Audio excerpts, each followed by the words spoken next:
Hey, what's going on, everybody? This is Brian, also known as OCD Mindful. Um, hey, I wanted to talk about a topic that I figure this kind of comes up all the time, in that people send me links to different articles or videos with, OCD therapists that have pretty drastically different ideas about treatment. And so the question essentially, do OCD experts disagree about treatment? And the answer is yes, definitely. You can poke around, read all kinds of books, watch all kinds of YouTube videos with, the top OCD therapist in the field, and you will find that there are different schools of thought. And so, the way that I learned, and the way that I believe really worked best for me, is what I see the most sort of consistency. There's a lot of agreement among the experts, and the people that I reference a lot are John Grayson and Grayson's partner Harold Kirby, who I worked with both in Philadelphia, Steve Phillipson, Hirschfield, Abramowitz, Fred Penzel, even Edna Foa, who kind of was like one of the original therapists that was figuring out exposure and response prevention. There is a consistency in that camp, and basically they espouse the ideas of exposure response prevention, of acceptance of uncertainty, giving up any and all rituals, doing exposures, believing that the psychological process that actually happens when you do exposures is habituation, that your anxiety does go down in the course of treatment, whether it's during an actual exposure or even just an aftermath of having done an exposure and then not doing any compulsion or ritual. And those are sort of the core tenets of that camp. Then there's definitely outliers. There's the Jeffrey Schwartz type thing, which is, it's not me, it's my OCD, and what he calls the 4 Rs. And you can check him out. His book Brain Lock was definitely at one point, probably, if not the biggest, one of the biggest sellers for self-help OCD treatment. And then, even among the camp that sort of has agreement, you will find minor details of difference. And then there's some other people that are having this sort of new school of thought about how treatment should best be carried out. A lot of people have mentioned Michael Greenberg to me. I've seen a couple of Michael Greenberg's videos. I know he has at least one, maybe two, on the OCD stories, which, by the way, if you're going to spend any time doing research and watching YouTube videos, OCD stories is a really good resource. I mean, these are hour-long plus videos with some of the best OCD therapists in the field. But Greenberg definitely has a different approach. He does not believe that habituation is a thing in anxiety treatment. And so he believes the goal of exposure response prevention should not be to habituate or desensitize to anxiety, but rather to learn that something bad didn't happen, that you can do an exposure. He's definitely still in the RP camp, the not doing any compulsions. And he's very big on the concept of rumination as being like the main compulsion, and the thing that people are missing, in this sort of older school camp. And that being that rumination, especially during an exposure, is preventing you from actually attaining any freedom from your OCD. because you are literally doing a compulsion in the middle of your exposure, which sort of undermines the entire process. But since he also doesn't believe that habituation happens, this is where I personally, the way I learned it, and all the books that I've read, I can't say for sure. My guess is he's having success with his clients. It would be great for us if there was some sort of database, a large multivariate study that was done on OCD patients that went through treatment and how they're doing, how they did during treatment, how they are faring after treatment, and what exactly they did during treatment. Because then we could at least have some better empirical data of like, hey, look, these tactics work better than these ones. So Michael Greenberg's is interesting in that he actually does his best to get his clients' level of anxiety down to almost zero, on a scale of 0 to 10, like a 1 or less. And the way he does this, at least the way he explains it and the way I understood it, is that as long as the client's not ruminating during an exposure, then they won't have anxiety. Okay, now there's an hour-long video with a bunch of other OCD therapists asking him questions, and I feel like they missed some ones that I was like, man, just ask this question. The main one being, if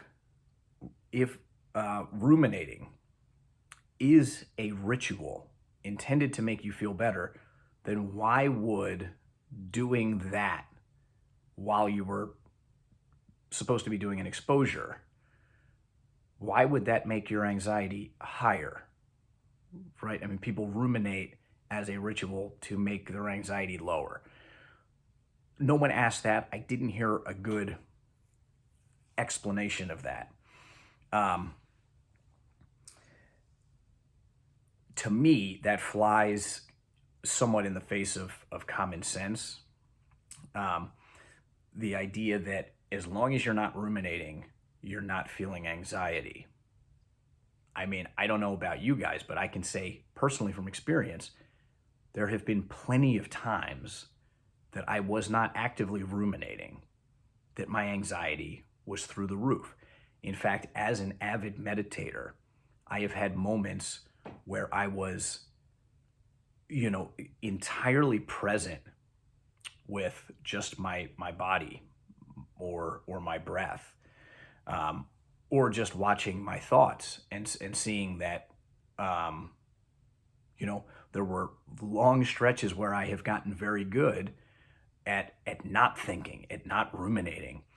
But even during those moments, feeling different feelings in my body, but anxiety, especially when my OCD was bad, was still there. And so I'm not sure where this theory comes from. He has not published any peer-reviewed research on this. It's definitely his own theory. In that hour-long video with other OCD experts, he kind of alluded to that he might be doing some research and releasing stuff, but he also said he kind of doesn't want to, or that he's just busy doing other stuff, so he might not get around to it. It's an interesting thought. I definitely agree with the concept of making sure you are not ruminating during an exposure. Okay? And almost all of us are doing it. I agree with him too when he says that's something that everyone's doing, that the sort of old school camp of OCD treatment just missed. They've missed out on that detail. So if you go to do an exposure and during the exposure, you're ruminating, you're thinking, you're trying to figure out, you're doing something to protect yourself, then, you are doing a ritual while you're doing an exposure. So it's not even like you did the exposure and then you ritualized afterwards because you couldn't stand the feeling. It was you were ritualizing during the exposure, which just completely probably does worse than just, makes it a scratch game. It probably um, fuels your OCD more than it would just kind of call it even there. And so that's one to definitely watch out for and try your best not to do. He also does make it sound very easy to just not ruminate. Like it's just a choice. And I agree that with practice, like overthinking, analyzing, checking, being here in your mind, sort of mentally obsessing, which is ruminating, you can get better. And that's why my practice of mindfulness is always when you catch yourself doing that, drop it. Just say, I don't need to do this right now, and I'm going to choose not to. And then guess what? It comes right back up, especially for OCD people. It just comes back up. And the practice is over and over. Okay, I've become aware of the fact that I'm doing that, and I'm going to choose to drop that and, come back to the present. And you can do that same thing even when you're not sitting in meditation. You don't need to be being mindful to be able to say, okay, something popped up right now, and I'm going to make the choice to not ruminate on it, to just drop it, to let it be uncertain, to let it be unanswered, to learn from the practice of not answering it and realizing that I'm okay, that's fine. I didn't need to get an answer to it. I can still live my life and move forward without getting an answer, without ruminating, without trying to figure it out. So I'd like to hear a little bit more from him personally. Just a lot of what I've heard him say from my own personal experience of just how I know that the human brain works, especially my own brain. I don't agree with the fact that if you're not ruminating, you're not anxious. And it just seems odd to me that a compulsion that according to him, every OCD person is doing, which is ruminating, is actually making their anxiety in that moment worse. So, again, these are just, these are disagreements. I think that if you're sort of questioning like where to go with this, do some research, maybe reach out and see if you can do, schedule an appointment with him and just see how it goes with treatment. I do also believe, there have been a lot of studies done on habituation. So to just sort of toss out the all of the work that's been done and say, these studies that have been done that show that habituation is a real thing, I disagree with. And the truth is, all those studies that have been done, they are not completely conclusive. It could be that habituation to anxiety isn't a thing. Again, it flies in the face of common sense to me. It flies in the face of like phobic disorder treatment, where literally what you do is face your fears and stay with them. It's almost the exact same thing as ERP as it was originally intended. Expose yourself to a fear-inducing situation, allow the anxiety to be there without ritualizing. Perhaps the anxiety goes down on its own during an exposure. Perhaps it doesn't. I was never a big fan of like looking for that anxiety to go down, like monitoring. Okay, it was at a 10, now it's at a 2, because you know what? A lot of times when I did exposures, the anxiety didn't change in that moment, but I just had faith in the concept of exposure and response prevention, that by doing it, something would change in my brain, my ability to confront these things, my ability to not feel like I needed to ritualize afterwards. And so, the long answer, I've made way too long like I always do, is there is disagreement. If you're concerned that you might be doing the wrong thing, I would say, look, if you've been suffering from OCD for a while, work with someone for at least a few months and see if you start feeling better. And of course, it's natural that most people would want to do the least amount of suffering. They would want to choose a treatment like more like a Michael Greenberg or a Jeffrey Schwartz that doesn't make you, you know, engage in a level of suffering by doing exposures with the intention of habituating. It's another area that I'm a little confused on with Michael Greenberg, because he talks about like all these therapists are, you know, creating so much suffering among their clients by doing these exposures. But at the same time, he does do exposures. But it's just that as long as you're not ruminating during your exposure, then your anxiety is really low. And if habituation isn't the goal is to learn to not do the ritual afterwards, and to learn that you can confront your fear. So if habituation isn't the goal, somehow what he's talking about is that the exposures themselves are just not nearly as, you know, rife with suffering for the client. But it's another question I wish would have been clarified in his video. Like, how so?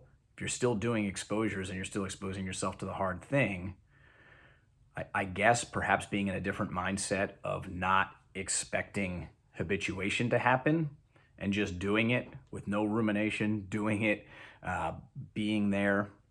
Again, I find it hard to believe that someone, just because they've stopped ruminating, is going to have like a level 1 or below anxiety.